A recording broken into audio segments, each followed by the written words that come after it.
Coach, first question is. Is it from Ann Peterson? I haven't seen her all year. I'm sorry. There you go. Now we're unmuted. Is it Ann Peterson? I haven't seen her all year. I guess not. She can't hear me. Go ahead. All right, please use the raise hand feature if you have questions for Coach.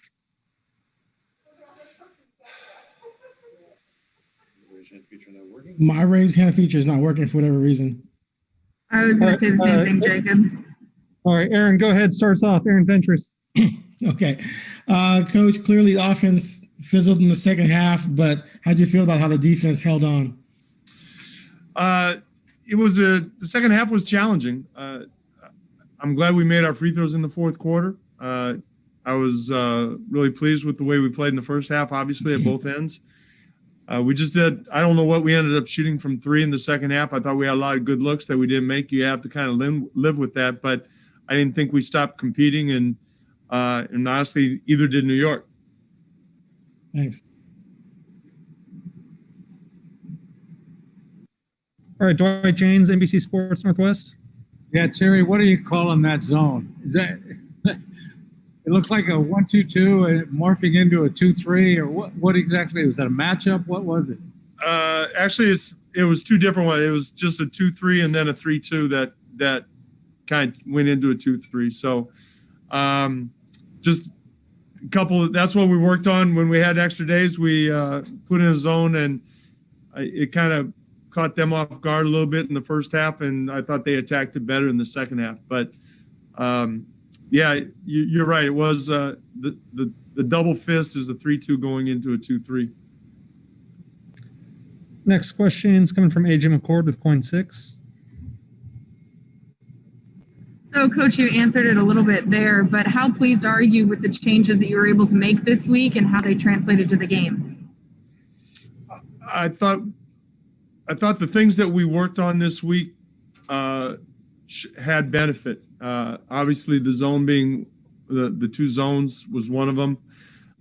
Having Rodney Hood play point, getting Dame off the ball a little bit. In the third quarter, in the second quarter when Dame was out of the game, and Ant and Gary and Rodney we ran more movement sets, and I thought that stretch was good, and that was something else that we worked on. So there's no question that our practice time paid dividends. Next question is coming from Jamie Hudson with NBC Sports Northwest.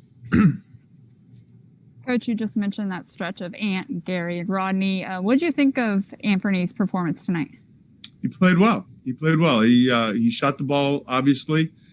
I thought he ran the offense. I thought he had a solid game at both ends. You know, a lot of times people look at just scoring, but I thought when he wasn't scoring, he ran the offense, did what he's supposed to do defensively. He competed. So I thought a very good outing. Soichi, it looked like you had a question. Soichi Hayashi, Yahoo Japan.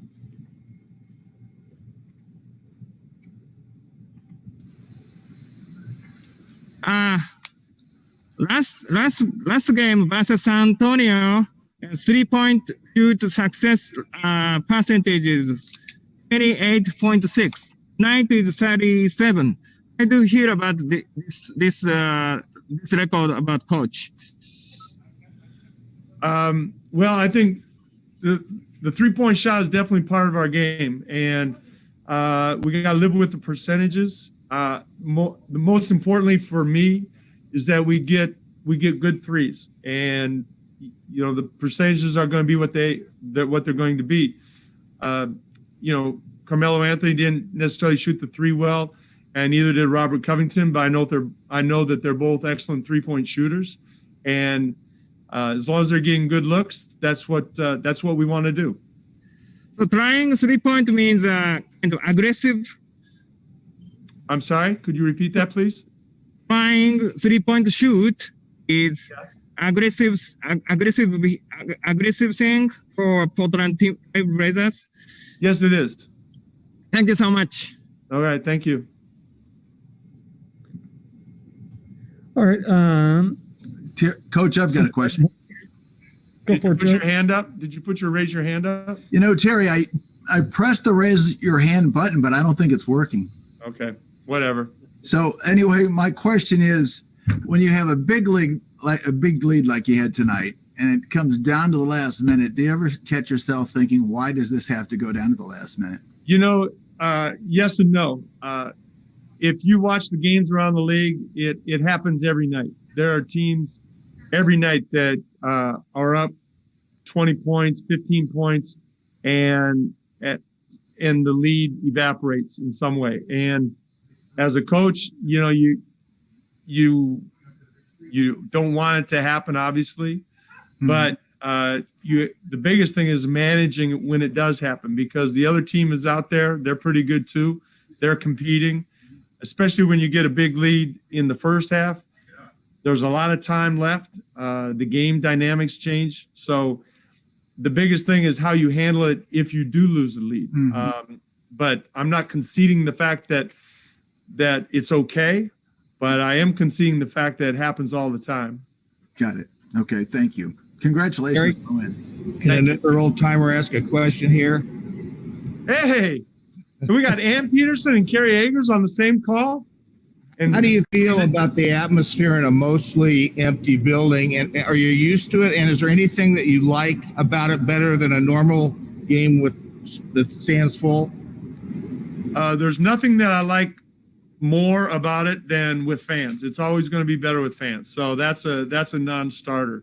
As far as getting used to it, once the game is tipped off and you're competing, you know, it becomes a game, and the juices start flowing for players and coaches and referees. And certainly it's nothing like having fans there, but we're all doing a job and we're all competing and all trying to win a game. So I don't know if that answered your question. It did.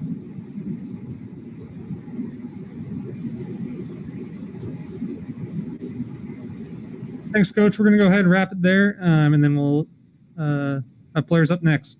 All right. Thank you, everybody.